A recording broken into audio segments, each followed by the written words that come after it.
So you are basically seeing a nation rising up, trying to bring down the political regime and establish a democratic republic. The US says it's relaxing software controls to enable American tech firms to expand their business in Iran. It's in response to Tehran's clampdown on protests, which were sparked by a woman's death in police custody. At least 35 people have been killed in the worst unrest in Iran for years. Shahin Gobadi is a member of the Foreign Affairs Committee of the National Council of Resistance of Iran. The organisation's a political coalition calling to overthrow the Islamic Republic of Iran. Shahin, good morning.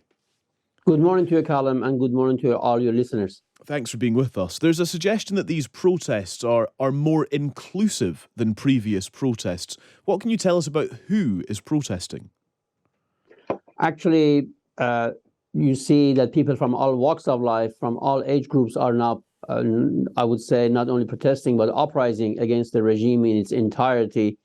You can see particularly women, very young women, taking the lead in the protests, which now is targeting the political regime in its entirety. If one listens to the slogans in the streets, you can see the most pervasive slogan is "Death to Khamenei," which is the supreme leader, or saying that, look, this is our final message. The target is the regime in its entirety. So what we are seeing is the manifestation of the Iranian people's will and desire to overthrow this regime and bring about democracy and human rights in their country. Obviously, the regime has been as repressive as one can imagine. In the course of the past 8 days, at least, according to the information provided by the network of the People's Mujahideen Organization of Iran, which is the main Iranian resistance movement on the ground, at least 100 protesters from all age groups, men and women, have been killed. Hundreds have been wounded. Thousands have been arrested. At least 1,800 protesters have been arrested in Tehran, the capital alone. But what's important is that despite this very heavy crackdown, the regime has not been able to stem the tide. Rather, the protests are growing. As of last night, there were protests in 133 cities and towns throughout Iran in all 31 provinces. So you are basically seeing a nation rising up, trying to bring down the political regime and establish a democratic republic. And it's so fascinating to sort of be witnessing this at this moment. And I suppose it leaves us considering what the government's options are, which presumably in this context would be one of two things: either to change the strict hijab rules, which are obviously part of the identity of the Islamic Republic, or to not change anything and continue the crackdown on protesters and protesting. But I suppose there's an argument that would just fuel protests even more. So I just wonder if it is becoming clear what the route will be. But basically, if one listens to the slogans in the streets, while it is true that it began with the women's and people's objection to this compulsory hijab, but it has gone way beyond that. The people's demands are very clear. They want to end this regime. As I said, if they listen to the slogans, the main slogan is "Down with Khamenei," which is the supreme leader. Down with this regime. This is the final step. People saying that, we will fight to the end. I kill whoever killed my sister. And what's very telling that you see this is a nationwide slogan you hear all over the country. And as I said, men and women. And what's very remarkable in this protest is that, first of all, it's nationwide. Second of all, people from all age groups and all walks of life are involved. Third, you can see the remarkable role of the resistance units of the People's Mujahideen of Iran playing a key role in galvanizing and leading the protests. So it's very different from what people have seen before. We are talking about a very, very different situation.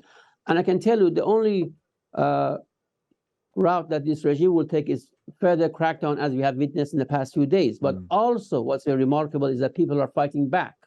They are holding. And last night was the 8th day and night that people are fighting. And in some neighborhoods are people taking the control, at least overnight. Yeah. So it's a very, very fluid situation. And as I said, it's very different what people have seen in the past. I suppose then with that in mind, it's worth considering if there is regime change, what awaits? What would the next regime be?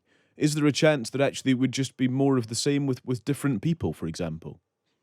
No, absolutely not. There is an alternative in the National Council of Resistance of Iran. It's a coalition, encompassing coalition led by a woman, Mrs. Mariam Rajavi. There's a clear program for the transitional period, which calls for separation of church and government, total freedom, good neighborly relations with the rest of the world, an end to the gender, I would say, apartheid. So there's a clear program. There is a viable alternative which has been working for this for decades. So there will not be any chaos. Everything is all worked out. There is a strong network on the ground.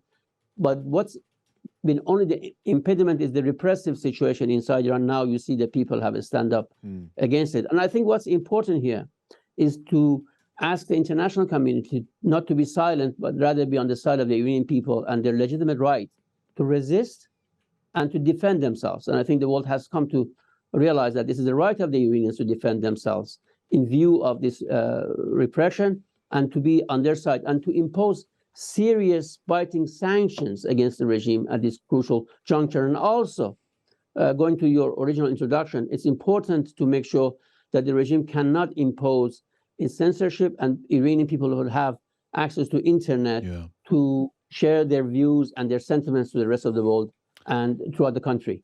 Shahin, it's good to speak to you. Thank you for taking the time to join us. Have a nice day. Thank you, you too. Shahin Gobadi there from the National Council of Resistance of Iran. Notable what he was saying there, that actually if these protests continue, if the objective is achieved, that there is a viable alternative. That's always the consideration here, isn't it? If you're pushing for regime change, what is awaiting? What is next? But Shahin highlighting that there is a viable alternative that has been in the planning actually for decades, waiting to take over in Iran.